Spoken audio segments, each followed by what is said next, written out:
Hi everyone, I recently got a question, will wearing SPF cause a vitamin D deficiency? Today we are going to talk about the relationship between SPF and vitamin D, the signs of vitamin D deficiency, how to use SPF properly, and which other vitamins help with vitamin D absorption.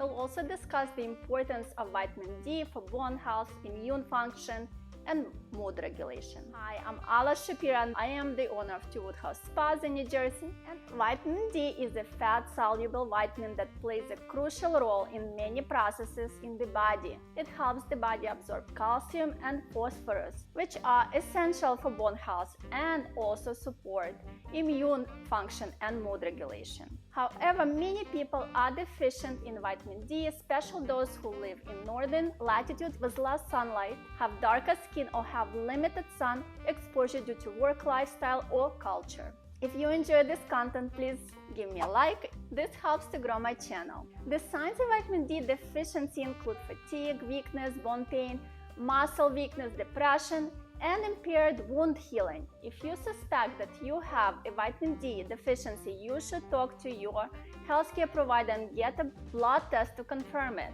The recommended blood level of vitamin D, as stated by the Endocrine Society, is a concentration of at least 30 units (mg). However, some studies suggest that the higher level of vitamin D in the blood may be optimal for maintaining good health, with levels between 40 and 60. It is important to note that the optimal blood level of vitamin D may vary depending on factors such as age, health status, and geographical location. Stay until the end of the video and I will show you my recommendations for the supplements and SPF so you can be sun protected and have sufficient amounts of vitamin D in your body. Now let's talk about SPF and vitamin D. Sunscreen is essential for protecting the skin from harmful UV rays that can cause skin damage, premature aging, and skin cancer. However, sunscreen can also reduce the amount of vitamin D synthesized in the body, especially if applied too thickly or too frequently. Vitamin D is synthesized in the body from sun rays through a process called photolysis. When ultraviolet UVB radiation from the sun penetrates the skin, it converts a molecule called 7-DHC into vitamin D3, which is then transported to the liver and kidneys, where it is further processed into its active form, calcitriol. That's why it's recommended to expose your skin to sunlight for a few minutes before applying sunscreen and to take vitamin D supplements if necessary. The amount of sunlight needed to produce enough vitamin D varies depending on various factors such as time of the day, season, latitude, skin color, and sunscreen use. For example, if you have fair skin, you may need only 10-15 minutes of sun exposure on your arms and legs during midday in the summer to produce enough vitamin D. However, if you have dark skin, you may need up to 2 hours of sun exposure to produce the same amount of vitamin D.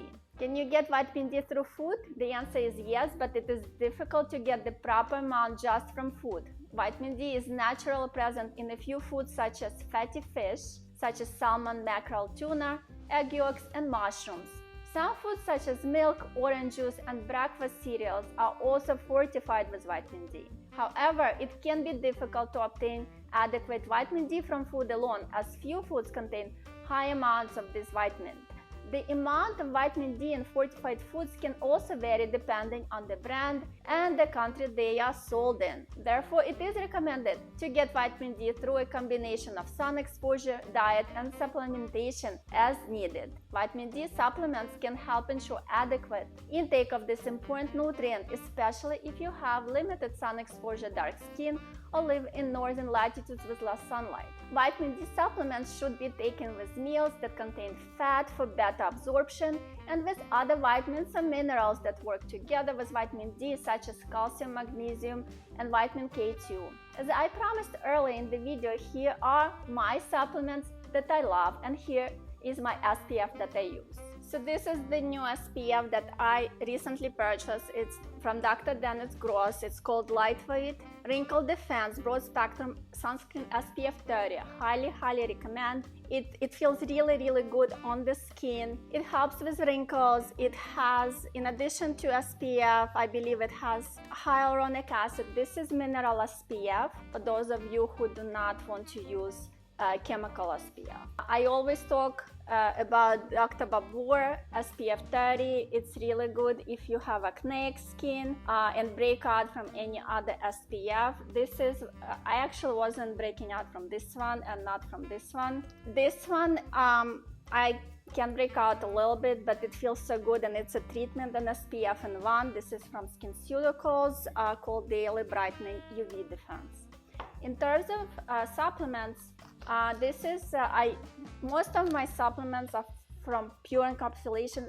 I just think these are the best supplements that are on the market from this company. I do have some other ones. In terms of vitamin D3, this is vitamin D3 5000 IU, and this is magnesium glycinate. There are so many different magnesiums on the market. I think, based on my research, glycinate is the one to go to, and I take these at night because magnesium helps you relax and helps absorb D3, so together they work really well. If you like to purchase any of the products that I just talked about, I will include the link for the supplements, and I will include the link for the Babor. These two products, SkinCeuticals and Dr. Dennis Gross, you can stop by at Woodhouse Spa. Dr. Dennis Gross is only sold in the Montclair Spa at this time. We are testing this product out. SkinCeuticals you can get in either Hoboken or Montclair. For more information on vitamins and SPF, please see these videos next.